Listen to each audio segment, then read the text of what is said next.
জাহান্নাম বেহেশত আমার মালিক পাশাপাশি কায়েম করবেন। আরে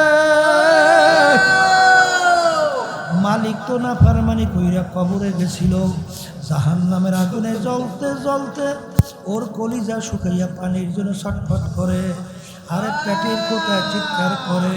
ওদিকে গোলাম, ও তো আল্লাহওয়ালা, ও তো আল্লাহর ফজল করমে বেহেশত পাইয়া গেছে, ও তো বেহেশতের নাজ নেয়ামত খায়।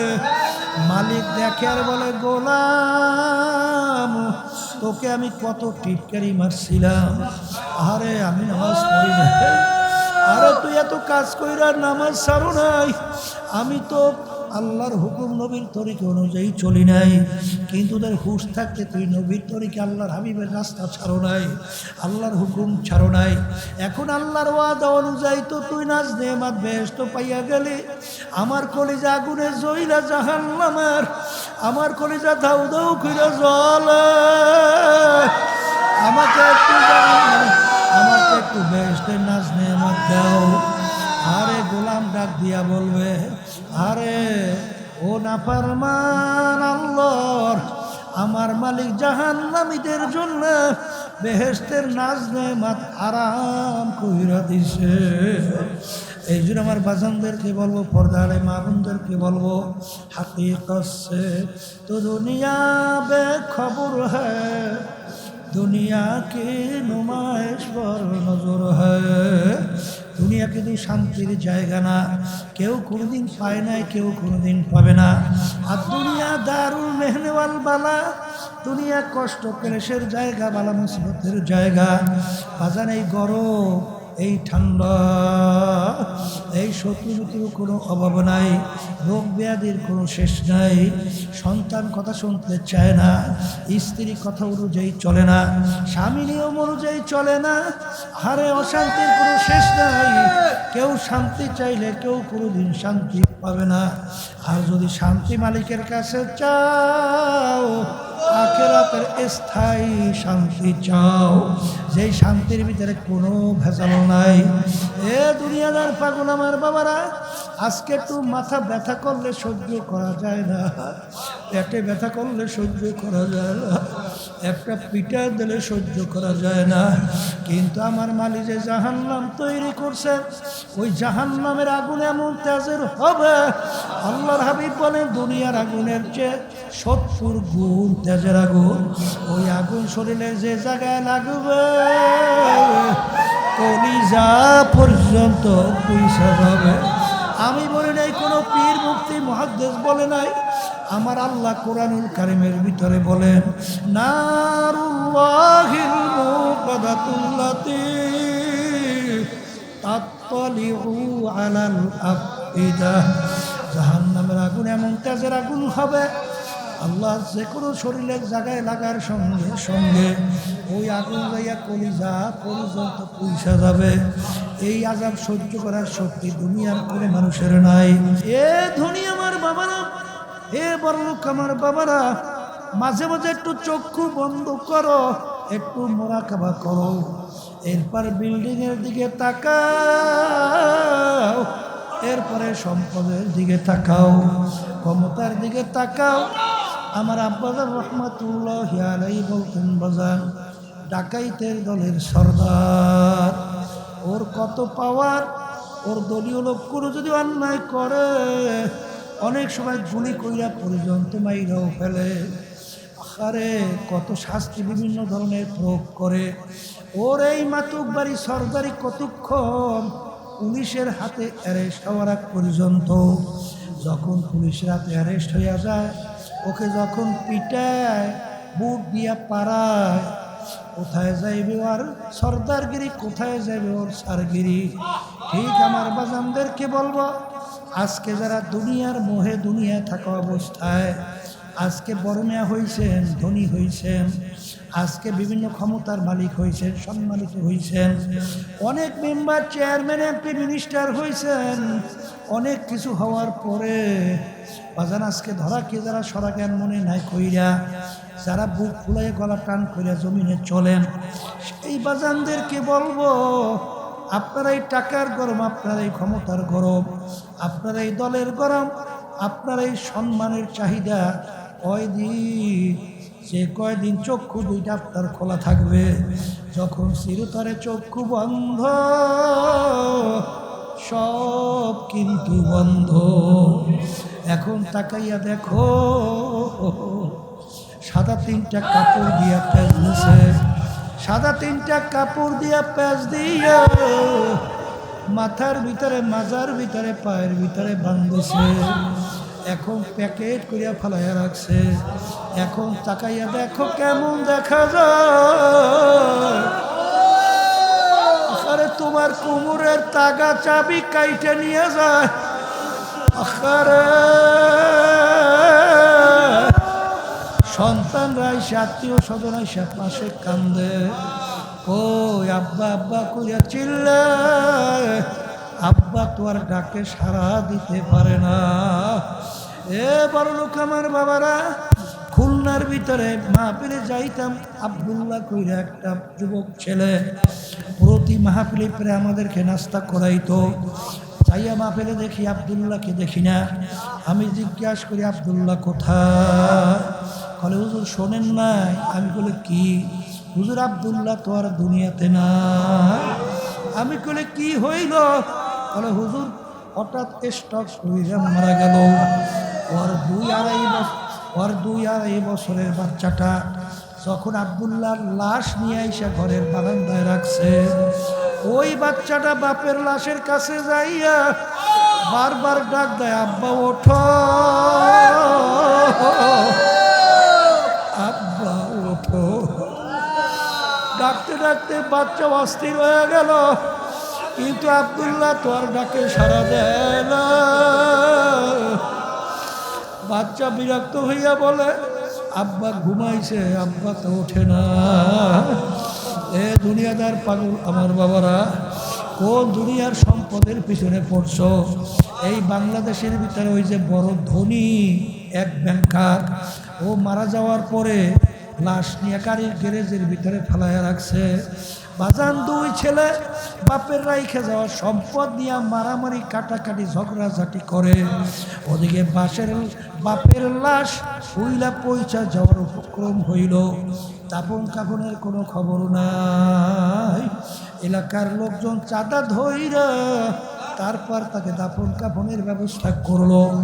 এ দুনিয়াদার পাগল আমার বাবারা, যারা ঘুষকে ঘুষ মনে করো না, সুদকে সুদ মনে করো না, যারা পরের মাল ঠকাইয়া নিজের সম্পদ বাড়াতে চিন্তাও করো না, যারা জুলুমবাজি করো, মিথ্যাবাজি করো, যারা বিভিন্ন ধরনের দুর্নীতিবাজি করো, যারা চাঁদাবাজি করো, যারা আল্লাহর নীতি আদর্শ বাদ দিয়া মানব রচিত কুফুর তন্ত্র মন্ত্র বাস্তবায়নের জন্য মাতুকবাড়ি মাস্তানি করো, এ আল্লাহর বান্দারা তাকাইয়া দেখো, যেদিন তোমার চিরতরে চক্ষু বন্ধ, সেদিন দেখো কেউ তোমার পাশে আপন নাই। আরে কবরে যাওয়ার পরে আল্লাহ বাদে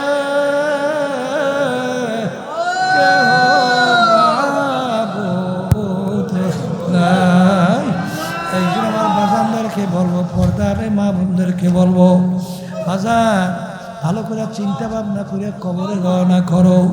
কারণ কি, আহারে এ দুনিয়াদার পাগল, আজকে দুনিয়ার মধ্যে এক শ্রেণীর মানুষ আল্লাহ ধনী বানাইলো, আর এক শ্রেণীর মানুষকে আল্লাহ ফকির বানাইলো। আহারে যখন দুনিয়াতে আসছিল রাজা বাদশা, তাও কিন্তু ল্যাংটা অবস্থায় আসছিল, আর রাস্তার ফকির তারাও কিন্তু ল্যাংটা অবস্থায় দুনিয়াতে আসলো। ভাগ্যের বিনা কেউ বা বড় মেয়া, কেউ বা রাস্তার ফকির। যখন কবরে যাবে, যাওয়ার পরে এক শ্রেণীর গরিব ফকির আল্লাহর ফজল করমে ধনী হইয়া যাবে, আর এক শ্রেণীর ধনী ফকির হইয়া কিয়ামতের ময়দানে উঠবে। এই জন্য ভাইদেরকে বলবো, পর্দারে মা বোনদেরকে বলবো, মুসলমান বলতেই মন চায়, ইমানকে নির্ভেজাল মজবুত করবে, নেক আমল কইরা দুনিয়া থেকে বিদায় নিয়ে কবরে যাবে। কিন্তু শয়তান এবং নাফস আম্মারা, মানুষ শয়তান তোমার আমার পিছনে শত্রু হিসেবে কাজ করে। এই জন্য আমার মালিক বলেন ওয়াকুনু মা'আস সাদিকিন, তোমরা সাদিকিন বান্দাদের সঙ্গী হও।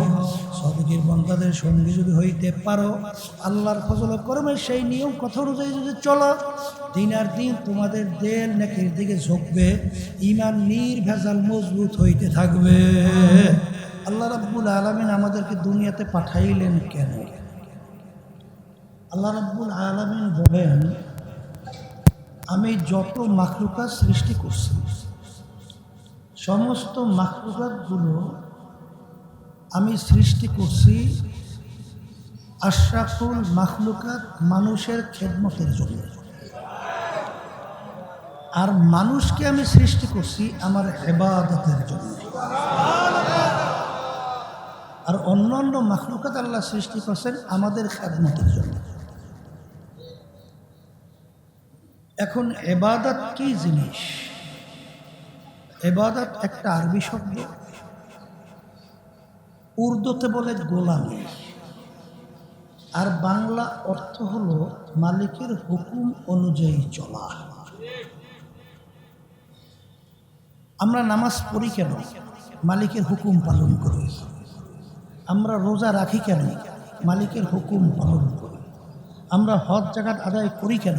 মালিকের হুকুম পালন করি। সুন্নাত তরিকায় চলি কেন? মালিকের হুকুম পালন করি। কথা ঠিক কিনা?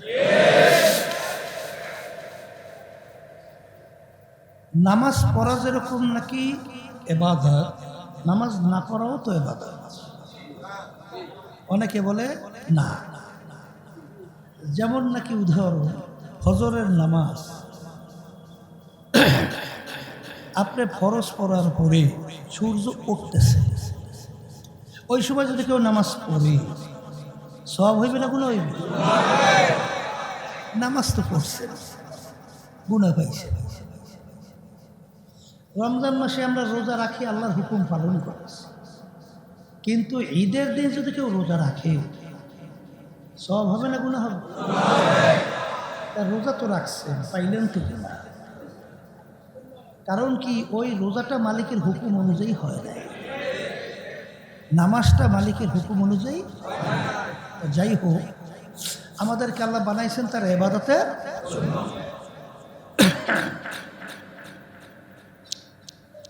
আমরা দুনিয়াতে আসছিলাম মালিকের হুকুম অনুযায়ী, আসিও মালিকের রওনাও করতে হবে মালিকের হুকুম অনুযায়ী। এখানে কিন্তু স্থায়ী থাকার জায়গা না। দুনিয়া কি স্থায়ী থাকার জায়গা? এটা একটা অস্থায়ী। আল্লাহ রসুল সাল্লাল্লাহু আলাইহি ওয়াসাল্লাম আলী রাদিয়াল্লাহু তাআলা আনহুকে বলছিলেন, আলী, মৃত্যুকে কত দূরে মনে করো? আলী রাদিয়াল্লাহু তাআলা আনহু বলছিলেন, আল্লাহ রসুল সাল্লাল্লাহু আলাইহি ওয়াসাল্লাম, আমি যখন নামাজ পড়ার জন্য ওযু করতে যাই, তখন আমি এই খেয়াল করি আমার জীবনের শেষ ওযু এইটাই হতে পারে। সামনের ওয়াক্তের নামাজের জন্য আমি ওযু করার সুযোগ আর নাও পেতে পারি। আল্লাহ রসুল সাল্লাল্লাহু আলাইহি ওয়াসাল্লাম বলছিলেন, আলী রে, তুমি তো ভুল করছো। মৃত্যু তো এত দূরে না, মৃত্যু তো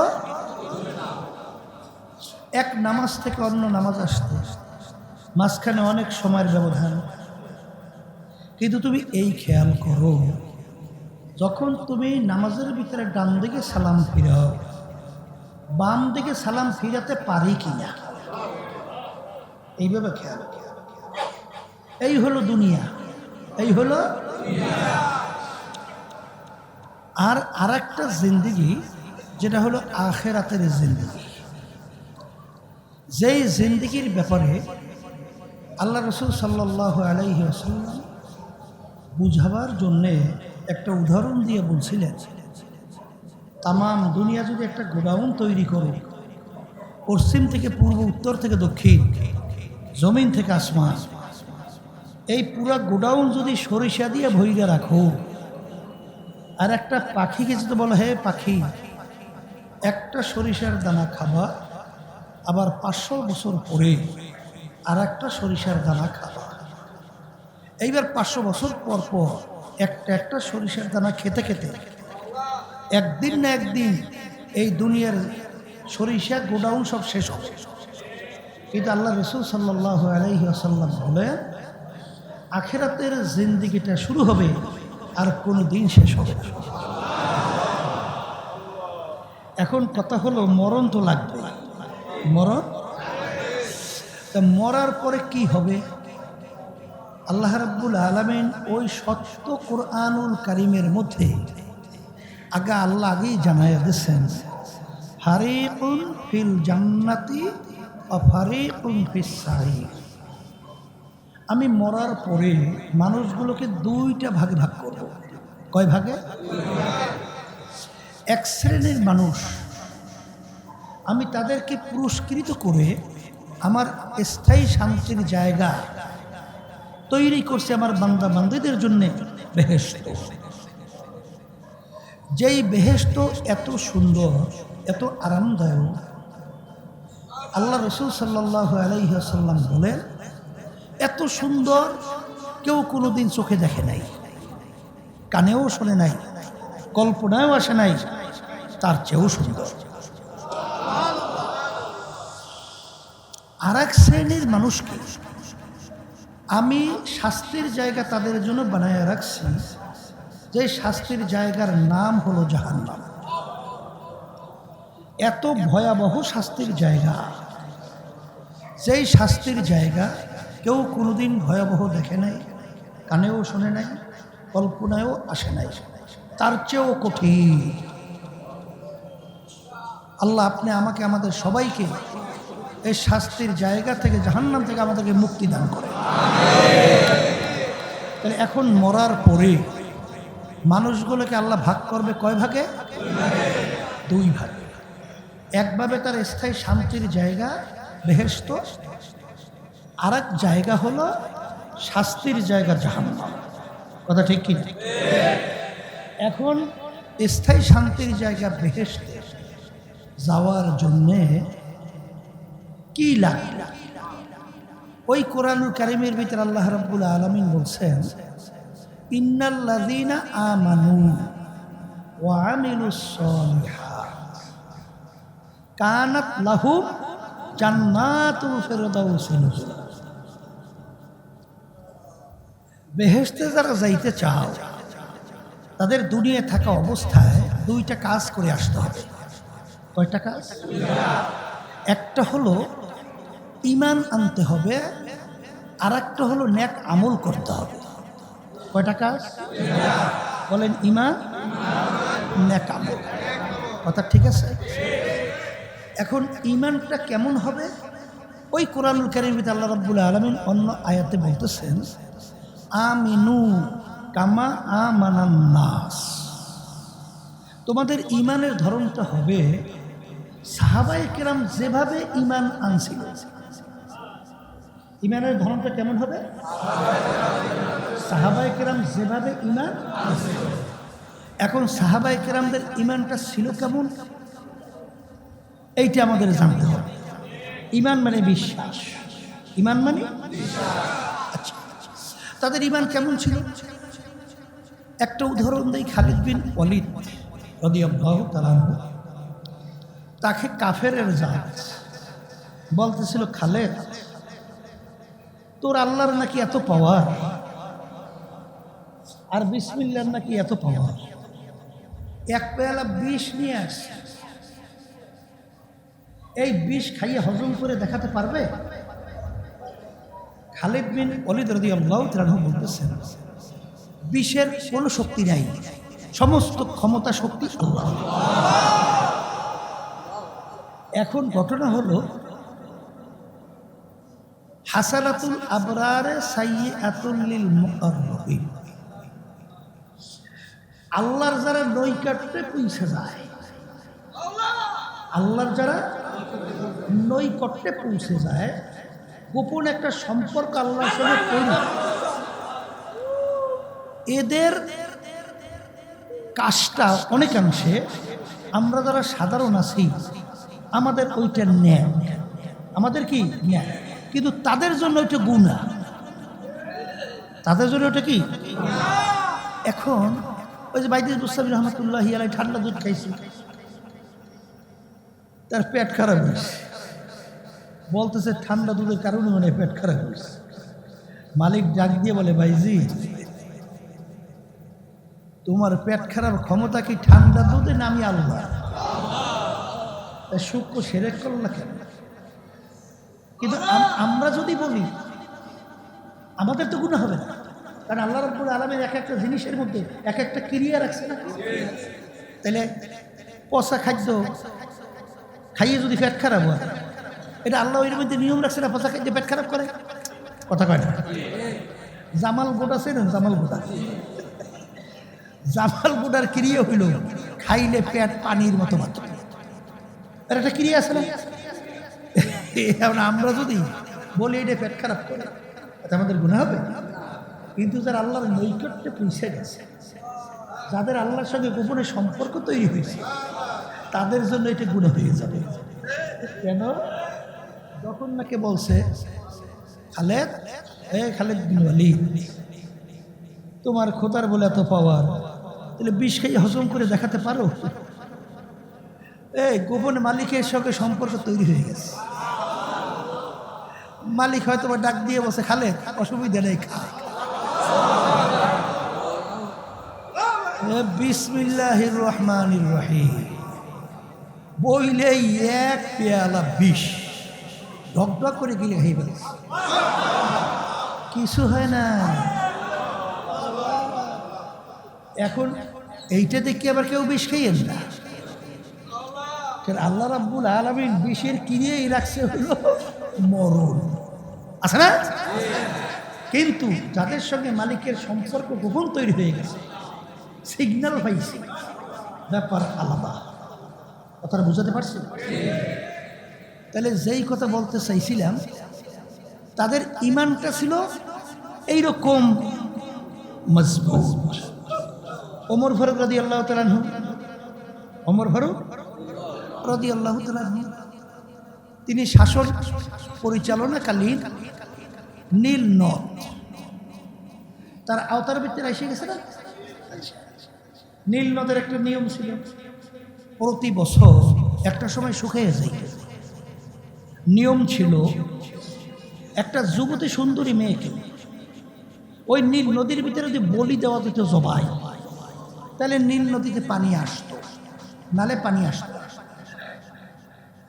আর ওই পানি এত গুরুত্বপূর্ণ, ওই পানি খেয়ে মানুষ বাঁচে, ওই পানি দিয়ে কৃষি হয়, অত্যন্ত গুরুত্বপূর্ণ না।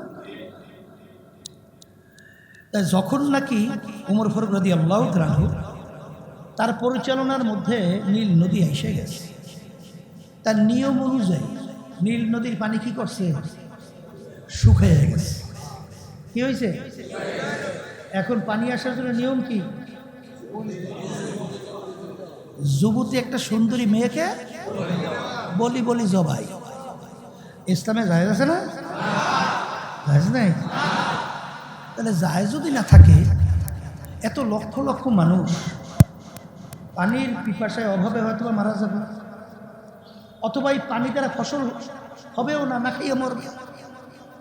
এখন আল্লাহ মাফ করুক, আমাদের যুগ যদি হইত, তাহলে বিভিন্ন ফতুয়া বেরোয়া শুরু হইতো না। এই একটা জান যায় যাক, আগে লক্ষ জান তো বাঁচাও, যে জবাই করিয়া। বর্তমানে আমাদের দেশে আছে না? শতকরা 92 জনের মতো মুসলমান। এই দেশে ইসলাম নীতি আদর্শ রাষ্ট্রীয় পর্যায়ে ক্ষমতায় নাই,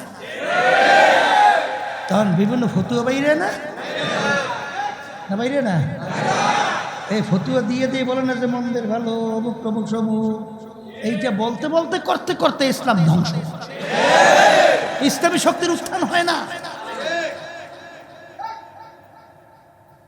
যেই কথা বলতে চাইছিলাম, ওমর ফারুক রাদিয়াল্লাহু তাআলা আনহু যখন গভর্নর, সে চিন্তা করলো সর্বনাশ, এত ইসলামে জায়েজ নেই, আর আমির হুকুম ছাড়া তো আমি এই কাজ করতে পারবো না।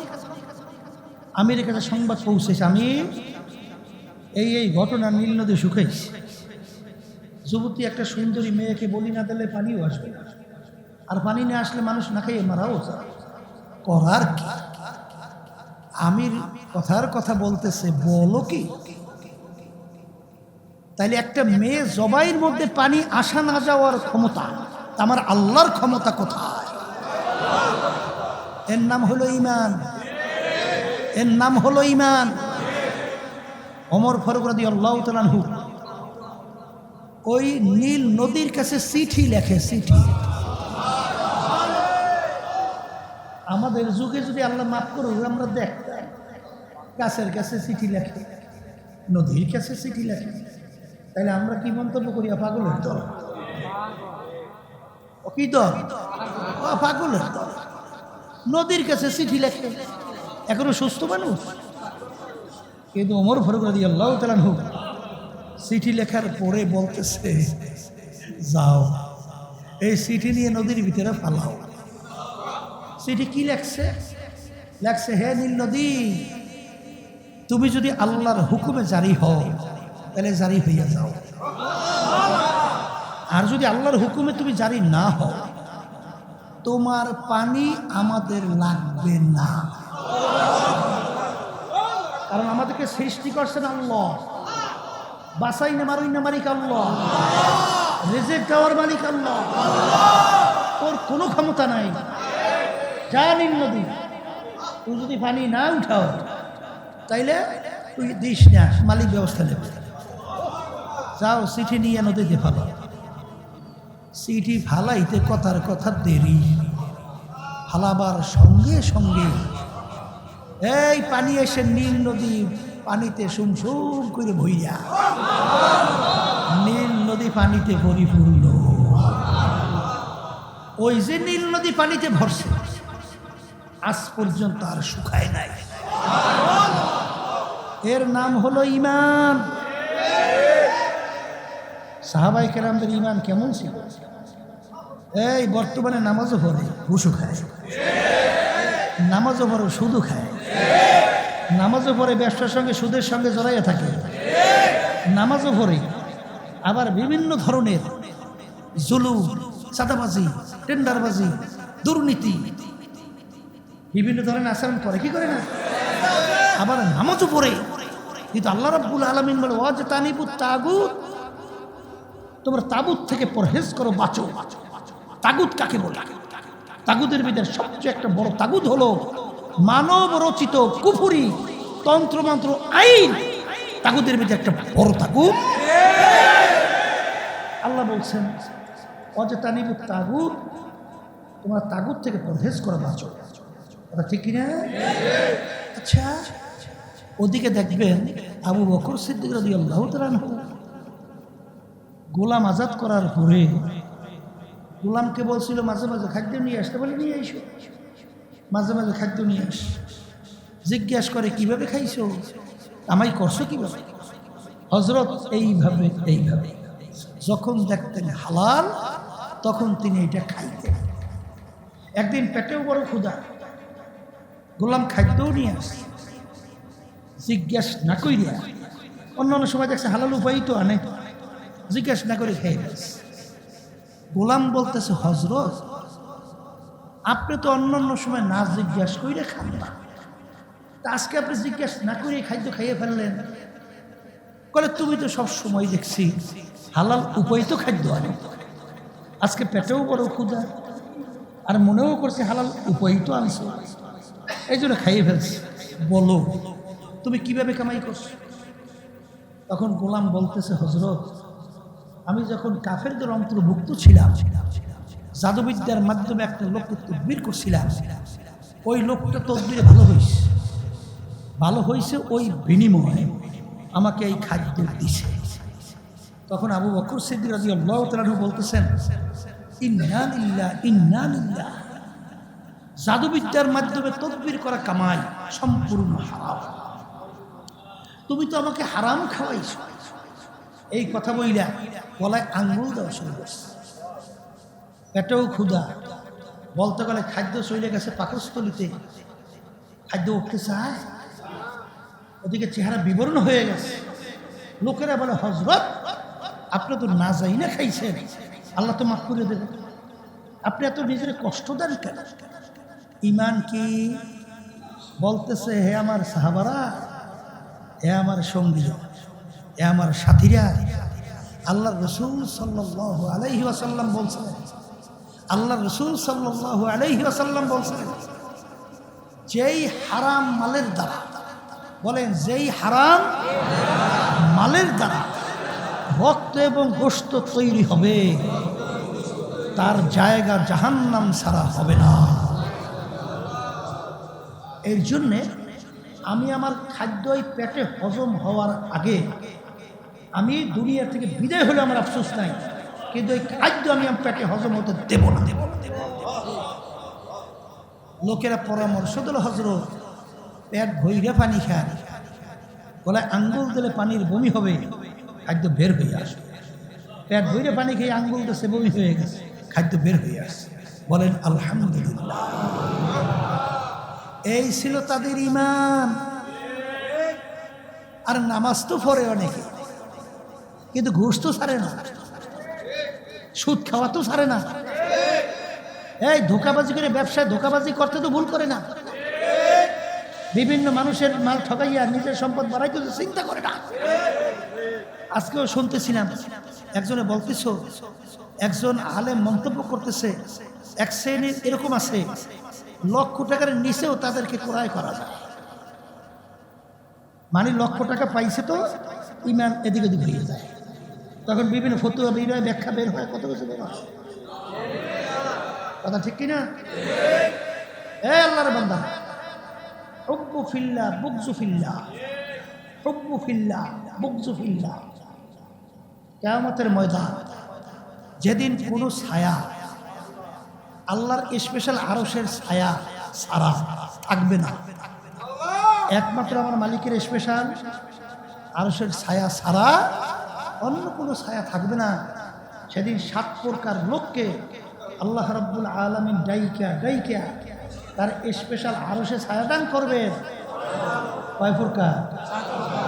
এর ভিতরে এক প্রকার হলো যারা দুনিয়ায় থাকা অবস্থায় সম্পর্ক মুহাব্বত রাখবে আল্লাহকে রাজি খুশির জন্যে। সম্পর্ক রাখবে কার রাজি খুশির জন্য? আর সম্পর্ক ছাড়বেও আল্লাহকে রাজি খুশির জন্যে। এই শ্রেণীর আল্লাহর বান্দা বান্দীদেরকে আল্লাহ রাব্বুল আলামিন ডাইকা তার স্পেশাল আরশে ছায়াদান করবে। বর্তমানে দেখা যায় এক শ্রেণীর ইসলামের মধ্যেও আছে, নাম দেশে ইসলাম, কাম করে সবল ইসলাম, এরপরও তাদের সঙ্গে জড়াইয়া দল করে, তাদেরকে সম্পর্ক মহব্বত রাখে। তাই তুমি ভালো করে যাই না রাখো, তোমার এই সম্পর্ক মহব্বত রাখায় আল্লাহ খুশি না। যদি আল্লাহ বেজার হয় তাহলে তুমি যাই না রাখো, তুমি যত দরবেশর যাহা কিছু হও, এই হাদিস অনুযায়ী আল্লাহর আরো সে স্পেশাল ছায়া কিয়ামতের ময়দান, যেদিন কোনো ছায়া থাকবে না, তুমি আল্লাহর আরো সে ছায়া পাবা না। মহব্বত রাখবে কার উদ্দেশ্যে? আল্লাহর মহব্বত, আল্লাহর ভালোবাসার উদ্দেশ্যে। এখানে কুল ইন্না সলাতি ওয়া নুসুকি ওয়া মাহইয়ায়া ওয়া মামাতি লিল্লাহি রাব্বিল আলামিন। আমি বলছি না আল্লাহ বলছি? আচ্ছা, আপনি নামাজ পড়েন কার রাজি খুশির জন্য? রোজা রাখেন কার রাজি খুশির জন্য? তাহলে আপনি যে মানব রচিত কুফরি তন্ত্র মন্ত্র তাদের সঙ্গে জড়াই রাজনীতি করেন কার রাজি খুশির জন্য? এরপর জানা নাকি তাদের সঙ্গে জড়াইয়া এরপরে আবার রাজনীতি করে, তাদের সাথে সম্পর্ক রাইখা তাকে রাজি খুশির জন্য? আপনারাই বলতেছেন যে আল্লাহকে রাজি খুশির জন্য না, তাহলে আপনি আল্লাহর আরশে ছায়া পাইবেন কেমনে? তাহলে হাদিস কি আল্লাহ রাসূল সাল্লাল্লাহু আলাইহি ওয়াসাল্লাম মিথ্যা বলছে? আল্লাহ রাব্বুল আলামিন কোরআনের এই আয়াত কি অযৌক্তিক না অবাস্তব? বেহেশতে যাইবেন কিভাবে? কোরআন এবং হাদিসের রাস্তার বাহিরে জোর করিয়া? তাইলে যদি আপনি এই চিরস্থায়ী শান্তির জায়গা বেহেশতে যাইতে চান, নির্ভেজাল ঈমান লাগবে। কারণ হাদিসের মধ্যে আসছে অনেক মুসল্লি নামাজ পড়ে ঈমান নাই। আমার আল্লাহ বলেন ফাওয়াইলুল লিল মুসাল্লিন, নামাজি নামাজ পড়ে ওর জন্যই আমি জাহান্নাম প্রস্তুত করে রাখছি। নামাজি নামাজ পড়ে ওর জন্যই জাহান্নাম। কথা ঠিক যাবে? ঠিক। তাহলে বুঝতে হবে নামাজটা হওয়া লাগবে একমাত্র আল্লাহকে রাজি খুশির জন্যে। আমার ব্যক্তিগত জীবন, আমার পারিবারিক জীবন, আমার সামাজিক জীবন, আমার ব্যবসার জীবন, আমার খরচের জীবন, আমার রাজনৈতিক জীবন, আমার পোশাকাদির জীবন, আমার আন্তর্জাতিক জীবন, আমার সিরাতের জীবন, সব কিছু হওয়া লাগবে একমাত্র আল্লাহকে রাজি খুশির জন্যে। আমার মালিক বলেন আমি বেনিয়াজ বেপরোয়া। তামাম দুনিয়ার সমস্ত মানুষ যদি কিয়ামত পর্যন্ত আমার নাফরমানি করতে থাকে, আমার হুকুমের বিরুদ্ধাচরণ করে, এতে আল্লাহ বলেন আমার কিছু আসে যায় না। এই মাখলুকাতের সংখ্যা কি পরিমাণ শুনছে? প্রায় 18,000 কম বেশি। কথা কয় না? 18,000 কম বেশি মাখলুকাত না? এর ভিতরে একটা মাখলুকের নাম হলো মানুষ। কথা কয় না? এই অন্যান্য মাখলুকাত আমার মালিকের ইবাদতে লিপ্ত আছে না নাই? ফেরেশতারা আছে আছে আছে। অন্যান্য মাখলুকাত আমার মালিকের তাসবিহ তাহলিল আদায় করে কি করে না? সারা সারা দাম আগুয়াদাল্লাহু নাগুয়াদ টনটনা টুন টুন নাগু। এ কবরের যাত্রীরা কি মনে করছো আল্লাহ কি আমাদের কাছে ঠেকছে নাকি? আল্লাহ কি আমাদের কাছে ঠেকা? হ্যাঁ, ঠেকা যদি না হয় নিয়ম অনুযায়ী ইবাদত করো, নিয়ম অনুযায়ী ইবাদত করো। তুমি আর আমি শুনি পাখিটা টুন টুন টুন টুন শব্দ করতেছে, আসলে ওদের ভাষায় ওরা বলতেছে আল্লাহ আল্লাহ। এই স্বাভাবিক বোঝা যায় না? আমরা পানি কি বলি? পানি। আমরা পানি কি বলি? আচ্ছা, ইংরেজি ভাষাভাষী আলাদা পানিরে পানি বলেন ওয়াটার। শুনতে কি একরকমের ভিন্ন হয়েছে? ওয়াটার হয়েছে কিন্তু জিনিস কিন্তু পানি। এই আরবি ভাষাভাষী আলাদা বলে মাউন, শুনতে কিন্তু ভিন্ন, জিনিস কিন্তু বস্তু একই। ঠিক কিনা? তোমার আমার বাড়ির মোরগটা ডাক দেয় কুকুরু তুকু, শুনতে শোনা যায় কুকুরু তুকু, আসলে ওদের ভাষায় ওরা বলে আল্লাহ আল্লাহ। ও যারা সারদাম বাগুয়াদ আল্লাহু নাগুয়াদ টান টানা টুন টুন নাটু। এই আমার মালিকের ইবাদতের ভিতরে তাসবিহ তাহলিলের মধ্যে সমস্ত মাখলুকাত জড়াই আছে না? না খালি আমরা মানুষই খালি ইবাদত করি? হ্যাঁ, আল্লাহর বান্দারা কবরে যাত্রীরা। আচ্ছা বলেন তো আমার মালিক আপনার আমার নামাজ দিয়ে কি করবে? কোনো প্রয়োজন আছে? তাহলে কোরবানির পশু জবাইয়ের মধ্যে আল্লাহ কি বলছেন? যে তোমাদেরকে আমি কোরবানির সময় পশু জবাই করতে বলছি যাদের এই আল্লাহ তাওফিক দিচ্ছে না। আচ্ছা ওয়াজিব না? কথা কয় না? আচ্ছা করলে করার পরে এই রক্ত গোশত কোরবানির গরু গোশত মালিকের কাছে পাঠান, তাহলে কি পাঠান? তোমার দিলের অবস্থানটা, তুমি যে কোরবানি করলা কিসের জন্য? যদি আল্লাহর জন্য হয় এইটি আল্লাহ পাইয়ে যায়। তাহলে নামাজও আল্লাহর কোনো প্রয়োজন নাই, রোজাও কোনো প্রয়োজন নাই। কিন্তু আমার মালিক দুনিয়াতে পাঠাইছেন পরীক্ষার হলে, পরীক্ষা নেওয়ার জন্যে। তাহলে ঈমান হইতে হইবে ধরনটা কি? আবার বলেন।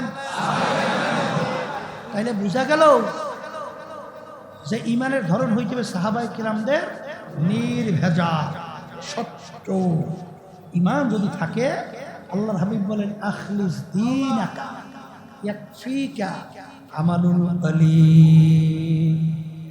ইমান যদি তোমার নির্ভেজাল, ইমান যদি তোমার স্বচ্ছ হয়, তুমি অল্প নেক আমল করবে তো সরাসরি জান্নাতে চলে যাবে। ইমানের ব্যাপারে শুনলাম, এখন দ্বিতীয় বলছিলাম কি নেকামল। বলেন এই নেকামলের ব্যাপারে ঝামেলা শেষ নাই। ইসলামের পক্ষে বাক্স একটা থাকার পরেও এক শ্রেণী এবার বিএনপির বাক্সে নেকামল দেখাইছে না। আস্তে আস্তে আবার দাড়ি ফাল্লারা কইছে না হ্যাঁ ক্ষমতায় গেলে ইসলামের রাষ্ট্র চালাইবে না, প্রচলিত কুফরি গণতন্ত্রের রাষ্ট্র চালাইবে। এই সেখানেও আবার নেকামলের একজনের পদ দেখাইছে না, কথা কয় না, না দেখায় না। এখন আমার বাজানদের কি হলো বাজান, নেকামল কোনটা? আল্লাহ রাব্বুল আলামিন প্রত্যেক নামাজের মধ্যে আপনাকে আমাকে শিক্ষা দেয়, ইহদিনাস সিরাতাল মুস্তাকিম। হে আমার দয়ার মালিক, আপনি আমাকে সিরাতাল মুস্তাকিমে চালান, সিরাতাল মুস্তাকিম দেখান। সিরাতাল মুস্তাকিম কোনটা? আবার মালিক সিরাতাল মুস্তাকিমের পরিচয় দেয়, সিরাতাল লাযীনা আন'আমতা আলাইহিম, যেই পথে চলার পরে আপনার পক্ষ থেকে যাদের উপরে আপনার নেয়ামত বর্ষিত হয়েছিল। আপনার নেয়ামত বর্ষিত মানে কি? যাদের উপরে আপনার রাজি খুশি হয়ে গেছে, তাদের পথে আমাদেরকে চালান। এখানে কিন্তু সরাসরি আল্লাহ বলেন নাই মালিক আপনি কোরআন এবং হাদিসের রাস্তায় আমাকে চালান। এটা শিখাতেছে, এটা শিখাতেছে কি দেশে যাদের উপরে আপনার নেয়ামত বর্ষিত হয়েছে তাদের পথে চালান। এখন কাদের উপরে আল্লাহ নেয়ামত বর্ষিত হয়েছে?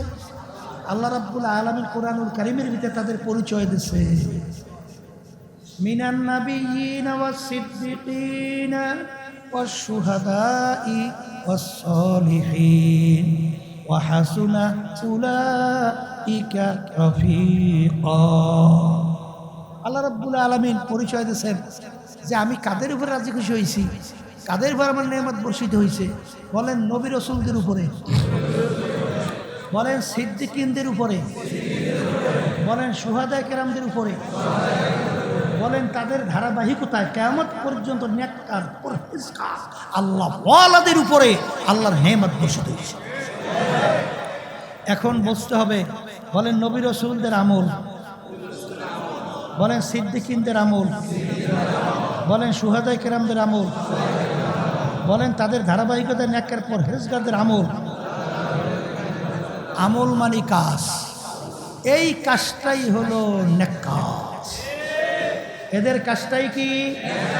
আবার বলেন এদের কাজটাই কি? এখন আপনার কোন আমলটা নেক আমলের ভিতরে পরিগণিত হবে? সাহাবায়ে কেরামদের আমলের সঙ্গে মিলাবার পরে তখন তুমি ইখলাস নিয়ে যদি আমল করতে পারো, আল্লাহর রহমতে কোনো সন্দেহ ছাড়া বেহেশতে চলে যাবা। আর যে আমলগুলো সাহাবায়ে কেরামদের আমলের সঙ্গে মিলবে না, যত বস্তা বস্তা আমল হোক, ও আমল নেক আমলের ভিতরে গণ্য হবে না। কথা ঠিক আছে? এখন এই নেক আমল কোনটা এইটা বোঝার জন্য, সাহাবায়ে কেরামদের আমল কোনটা এটা বোঝার জন্যে আল্লাহ রাব্বুল আলামিন প্রত্যেকটা মানুষের ভিতরে আল্লাহ আকল দান করছেন, জ্ঞান দান করছেন, বুদ্ধি বিবেচনা দান করছেন। এই জন্যই দেখবেন যারা পাগল, যারা পাগলের কিন্তু কোনো বিচার আছে? আছে আছে সাজা সাজা আছে। কারণ কি? ওদের আকল না থাকার কারণে ওদের কোনো ধরপাকড়ও নাই। অনেকে কিন্তু আছে দল করে, বুঝছেন, ওই দলের চশমা চোখে দেয়, চোখে দিয়ে তারপর কোরআন এবং হাদিসের ভিতর তালাশ করে দেয় তার পক্ষের কোনো দলিল টলি পাওয়া যায় কিনা। এটা ভালো, কিন্তু না পাইলে ওইটা ছাড়তে হইবে। কথা ঠিক আছে? সাহাবায়ে কেরামদের আমলের সঙ্গে আমল মেলে কিনা? যদি না মেলে ছাড়তে হবে। কারণ কি জানেন, তোমার কবরে কি পীর যাইবে? দলের নেতা নেত্রী যাইবে? এই চরমনাই মুরিদ হয়েছে অনেক, চরমনাই পিসে বুঝো যে তোমার কবরে জব দেবে? আরে জব না দিলে তোমার কবরের সিদ্ধে তোমার করতে হবে না? কিসের দল করো? আব্বাজান রহমতুল্লাহি আলাই বলতেন, আমি যতক্ষণ পর্যন্ত আপনাদেরকে কোরআন এবং হাদিস অনুযায়ী রাস্তা আপনাদেরকে দেখাবো ততক্ষণ আমাদের কথা শুনবেন। কুরআন মুরিদ মনে আছে? কার কার মনে সাধু ডান তো? এই দেখেন, আল্লাহু আকবার দেখেন। আর যখন দেখবেন কোরআন এবং হাদিসের সঙ্গে মেলে না, তখন আপনাদের আমার থেকে সইয়া যাওয়া, ভাইগা যাওয়া অধীর। কারণ তোমরা যদি কবরে পরিচয় দাও আমি চরমনাইয়ের মুরিদ, আব্বাজান বলতেন বাজান এই পরিচয় কবরে কোনো কাজ হবে না। এই জন্য আমার বাজানদেরকে বলবো, পর্দালে মা বোনদেরকে বলবো, এ দুনিয়ার ধনী আমার বাবারা, এ বড় লোক আমার বাবারা, ক্ষমতা সম্পন্ন আমার বাবারা, দুনিয়ার জিন্দিগি কিন্তু একটাই। একবার যদি কেউ দুনিয়ার থেকে বিদায় নিয়ে কবরে যাইয়া ঠইগা বসো, দ্বিতীয়বার দুনিয়াতে এসে আপিল কইরা জিতবার কিন্তু আর সুযোগ নাই। এ দুনিয়াদার পাগল আমার বাবারা, দুনিয়ার যে কোনো মামলার ভিতরে, যে কোনো কাজের ভিতরে একবার নয় 5 বারও যদি কেউ ঠগ, আবার ওই কাজের ভিতরে চেষ্টা করলে জিতবার আশা করতে পারো। কিন্তু আখেরাতের মামলায় যদি একবার কেউ ঠগ আর দ্বিতীয়বার আর আপিল কইরা জিতবার আর সুযোগ নাই। এই জন্য আমার ভাইদেরকে বলবো, পর্দালে মা বোনদেরকে বলবো, এ ধনী আমার বাবারা, হে বড়লোক আমার বাবারা, মাঝে মাঝে একটু চক্ষু বন্ধ করো, একটু মোরাকাবা করো, এরপর বিল্ডিং এর দিকে তাকাও, এরপরে সম্পদের দিকে তাকাও, ক্ষমতার দিকে তাকাও। আমার আব্বাজান রহমাতুল্লাহি আলাইহি বলতেন, বাজান ডাকাইতের দলের সর্দার, ওর কত পাওয়ার, ওর দলীয় লোকগুলো যদি অন্যায় করে অনেক সময় গুলি কইরা পর্যন্ত মাইরাও ফেলে। আরে কত শাস্তি বিভিন্ন ধরনের প্রয়োগ করে। ওর এই মাতুক বাড়ি সরদারি কতক্ষণ পুলিশের হাতে অ্যারেস্ট হওয়ার আগ পর্যন্ত। যখন পুলিশের হাতে অ্যারেস্ট হইয়া যায়, ওকে যখন পিটায়, বুট দিয়া পাড়ায়, কোথায় যাইবে ওর সর্দারগিরি, কোথায় যাইবে ওর সারগিরি? ঠিক আমার বাজানদেরকে বলবো, আজকে যারা দুনিয়ার মোহে দুনিয়া থাকা অবস্থায় আজকে বড় মেয়া হয়েছেন, ধনী হয়েছেন, আজকে বিভিন্ন ক্ষমতার মালিক হয়েছেন, সম্মানিত হয়েছেন, অনেক মেম্বার, চেয়ারম্যান, এমপি, মিনিস্টার হয়েছেন, অনেক কিছু হওয়ার পরে বাজান আজকে ধরা কে যারা সরা জ্ঞান মনে নাই কইরা, যারা বুক ফুলাইয়া গলা টান কইরা জমিনে চলেন, সেই বাজানদেরকে বলবো, আপনারা এই টাকার গরম, আপনারা এই ক্ষমতার গরম, আপনারা এই দলের গরম, আপনারা এই সম্মানের চাহিদা কয়দিন, যে কয়দিন চক্ষু দুইটা আপনার খোলা থাকবে, যখন চিরতরে চক্ষু বন্ধ, সব কিন্তু বন্ধ। এখন তাকাইয়া দেখো, সাদা 3টা কাপড় দিয়া প্যাঁচ দিছে, সাদা 3টা কাপড় দিয়া প্যাঁচ দিয়া মাথার ভিতরে, মাজার ভিতরে, পায়ের ভিতরে বাঁধছে, এখন প্যাকেট করিয়া ফেলাইয়া রাখছে। এখন তাকাইয়া দেখো কেমন দেখা যায়। আরে তোমার কোমরের তাগা চাবি কাইটে নিয়ে যায়। আরে সন্তানরা এসে, আত্মীয় স্বজন এসে পাশে কান্দে, কই আব্বা আব্বা কইয়া চিল্লায়, আব্বা তো আর ডাকে সাড়া দিতে পারে না। এ বড় লোক আমার বাবারা, খুলনার ভিতরে মাহফিলে যাইতাম, আব্দুল্লাহ কইরা একটা যুবক ছেলে প্রতি মাহফিলে প্রায় আমাদেরকে নাস্তা করাইতো। যাইয়া মাহফিলে দেখি আব্দুল্লাহকে দেখি না। আমি জিজ্ঞাসা করি আব্দুল্লাহ কোথায়? বলে হুজুর শোনেন নাই? আমি বলে কি? হুজুর আব্দুল্লাহ তো আর দুনিয়াতে না। আমি বলে কি হইল? বলে হুজুর হঠাৎ স্ট্রোক হয়ে মারা গেল। ওর দুই আড়াই বছরের বাচ্চাটা যখন আব্দুল্লাহর লাশ নিয়ে এসে ঘরের বারান্দায় রাখছে, ওই বাচ্চাটা বাপের লাশের কাছে যাইয়া বারবার ডাক দেয়, আব্বা ওঠো, আব্বা ওঠো। ডাকতে ডাকতে বাচ্চা অস্থির হয়ে গেল, কিন্তু আব্দুল্লাহ তো আর ডাকে সাড়া দেয় না। বাচ্চা বিরক্ত হইয়া বলে, আব্বা ঘুমাইছে, আব্বা তো ওঠে না। এ দুনিয়াদার পাগল আমার বাবারা, কোন দুনিয়ার সম্পদের পিছনে পড়ছো? এই বাংলাদেশের ভিতরে ওই যে বড় ধনী এক ব্যাংকার, ও মারা যাওয়ার পরে লাশ নিয়ে গাড়ির গ্যারেজের ভিতরে ফেলাইয়া রাখছে। বাজান দুই ছেলে বাপের রাইখে যাওয়া সম্পদ নিয়ে মারামারি কাটাকাটি ঝগড়াঝাটি করে। ওদিকে বাপের লাশ উইলা পয়সা যাওয়ার উপক্রম হইল। দাফন কাফনের কোনো খবর নাই। এলাকার লোকজন চাঁদা ধইরা তারপর তাকে দাফন কাফনের ব্যবস্থা করলো। এ দুনিয়াদার পাগল আমার বাবারা, যারা ঘুষকে ঘুষ মনে করো না, সুদকে সুদ মনে করো না, যারা পরের মাল ঠকাইয়া নিজের সম্পদ বাড়াতে চিন্তাও করো না, যারা জুলুমবাজি করো, মিথ্যাবাজি করো, যারা বিভিন্ন ধরনের দুর্নীতিবাজি করো, যারা চাঁদাবাজি করো, যারা আল্লাহর নীতি আদর্শ বাদ দিয়া মানব রচিত কুহুর তন্ত্র মন্ত্র বাস্তবায়নের জন্য মাতুকবাড়ি মাস্তানি করো, এ আল্লাহর বান্দারা তাকাইয়া দেখো, যেদিন তোমার চিরতরে চক্ষু বন্ধ, সেদিন দেখো কেউ তোমার পাশে আপন নাই। আরে কবরে যাওয়ার পরে আল্লাহ বাদে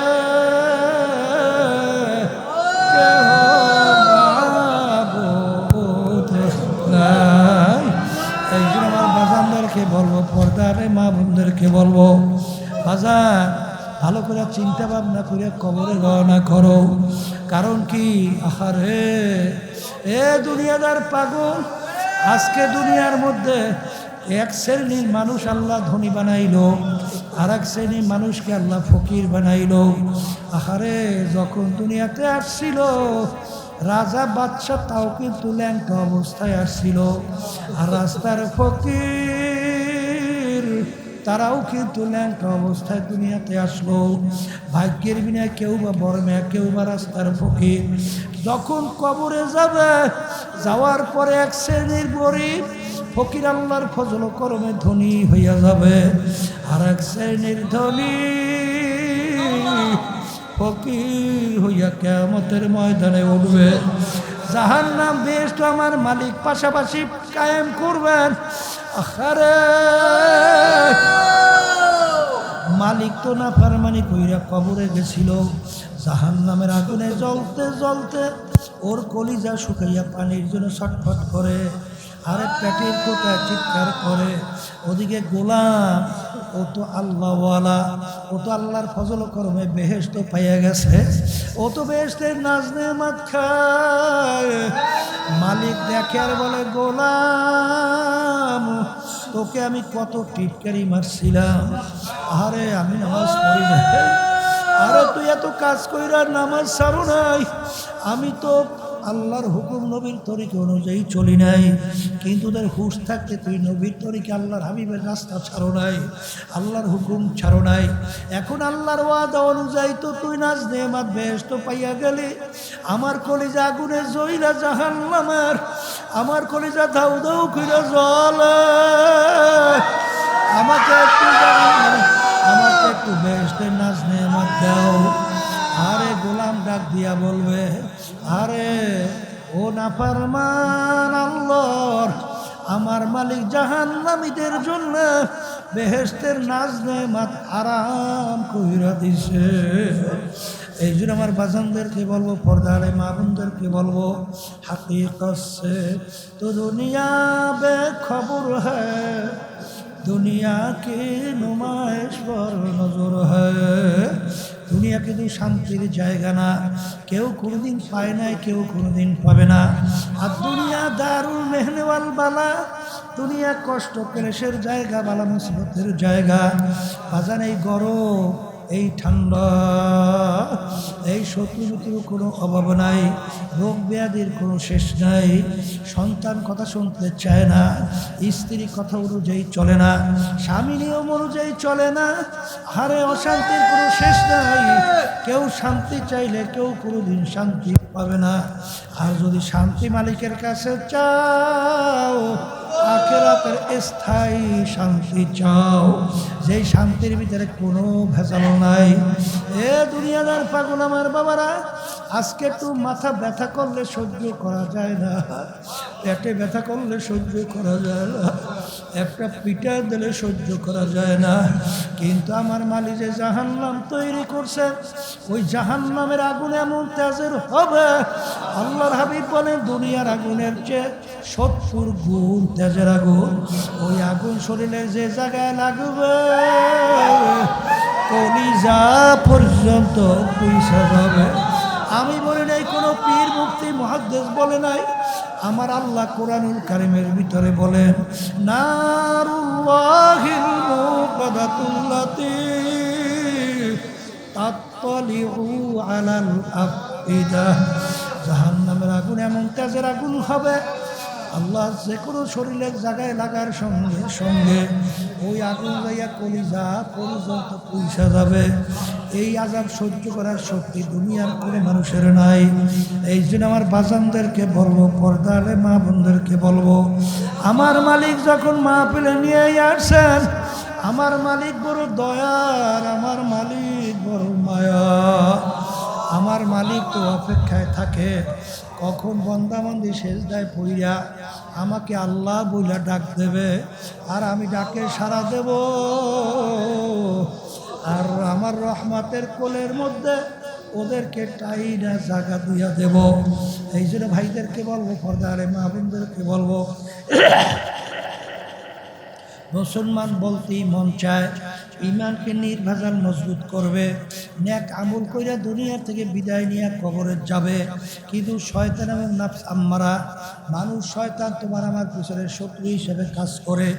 এই জন্য আমার মালিক বলেন, ওয়াকুনু মা'আস সাদিকিন, তোমরা সাদিকিন বান্দাদের সঙ্গী হও। সাদিকিন বান্দাদের সঙ্গী যদি হইতে পারো, আল্লাহর ফজল করবে, সেই নিয়ম কথা অনুযায়ী যদি চলো, দিন আর দিন তোমাদের দিল নেকির দিকে ঝুঁকবে, ঈমান নির্ভেজাল মজবুত হইতে থাকবে। আল্লাহ আপনি আমাকে আমাদের সবাইকে তৌফিক দান করেন। দোয়া করো, মালিক আপনি আমাকে খাঁটি ঈমানদার না বানাইয়া কবরে ডাক দিয়েন না। আল্লাহুম্মা আমিন।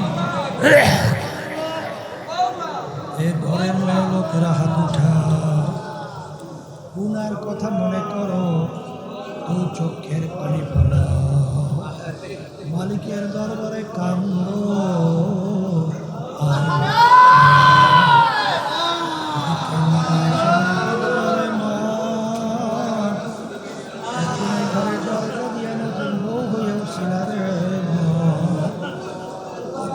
লোকে শরবত খাওয়াইলো, কত মেয়ে লোকে বাতাস করলো। আবার এমন একটা দিন আসবে, এই ঘরে দরজা দিয়া মরা লাশ হইয়া বের হওয়া। ছেলে কান্দে মামা করে,